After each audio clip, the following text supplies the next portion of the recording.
Welcome. Thanks for joining us. Well, it's been 2 weeks since we've met for a prayer meeting, so we're really excited to jump back into it this week. And over the next 3 weeks, we're going to be considering the theme, how to live wisely.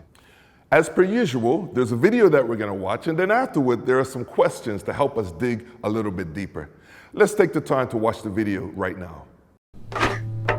There are 3 books in the Bible that have come to be called the wisdom literature: Proverbs, Ecclesiastes, and Job. And all of these books are addressing the same set of questions. What kind of world are we living in? And what does it look like to live well in this world? So, how to be good at life. Yeah. So each of these books tackles these questions from a unique perspective, and it's important to understand all of them to get a fully biblical perspective on the good life. So as a thought experiment, you could actually imagine each of these books as a person. So Proverbs would be like this brilliant young teacher, and Ecclesiastes the sharp, middle-aged critic, and Job would be this weathered old man who's seen a lot in his day. We're going to start by meeting the book of Proverbs, the brilliant young teacher. And she's not just smart, she's smart about everything: work, relationships, sex, spirituality.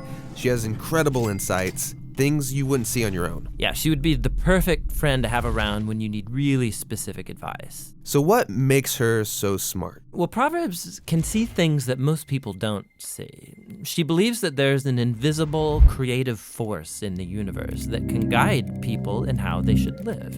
And you can't see it, just like you can't see gravity, but it affects everything that we do.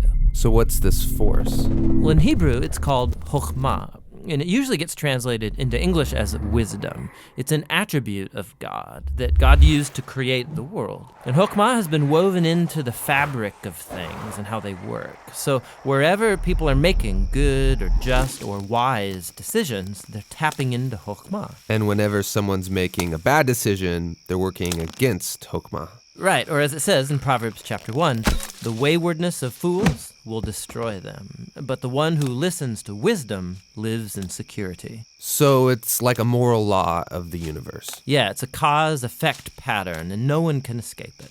And Proverbs personifies all of this as a woman. Yeah, Lady Wisdom. Right, and she roams around the earth, calling out, making herself available to anyone who's willing to listen to her and to learn. Which leads to the second thing Proverbs believes, that anyone can access and interact with wisdom and use it to make a beautiful life for yourself or for others. You can create with it like a designer. Yes, in fact, chokhmah in Hebrew isn't simply intellectual knowledge. The word is also used to describe a skilled artisan who excels at their craft, like woodworking or stonemasonry. So you show you possess chokhmah when you put it to work and develop the skill of making a good life. Okay, that makes sense. So let's do this. Let's go find some wisdom. But before you do, Proverbs has one more really important thing to consider. Chokhmah isn't some impersonal force. It's an attribute of God himself. And so in Hebrew thought, your journey to becoming wise has to begin with what Proverbs calls the fear of the Lord. It's this healthy respect for God's definition of good and evil. And true wisdom means learning those boundary lines and not crossing them. Now, all those ideas you just unpacked are in chapters 1 through 9 in Proverbs. But when I think of the book of Proverbs, I think of the collection of sayings, the Proverbs themselves. Tell me about those. Yeah, those are what you find in chapters 10 on to the end of the book. It's a collection of hundreds and hundreds of proverbs about any and all aspects of life. And chokhmah gets applied to them, resulting in this wise guidance to help you find a path towards success, and no matter what you do. If I design my life with these sayings, life is going to be good. Yeah, or as Proverbs puts it, it'll give health to your bones, prosperity, a long, rich life. Which is a really big claim. But you can see how it's often the case. Wise people, they tend to do better. Things usually work out well for them in life. And so that is the promise and the wisdom of the book of Proverbs.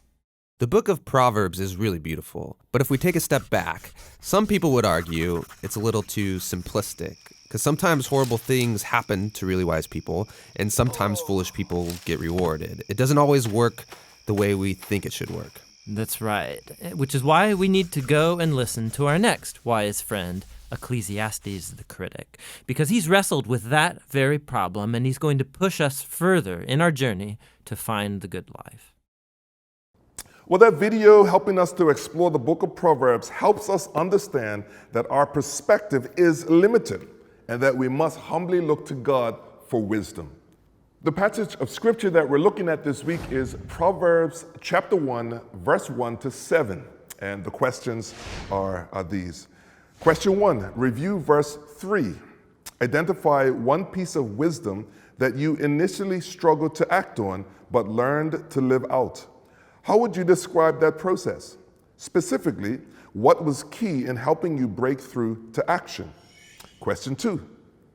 Review verse 5 as you consider the relationship between listening and wisdom. What qualities and habits are needed to be a good listener? What are some obstacles to good listening? What would it take to overcome these obstacles?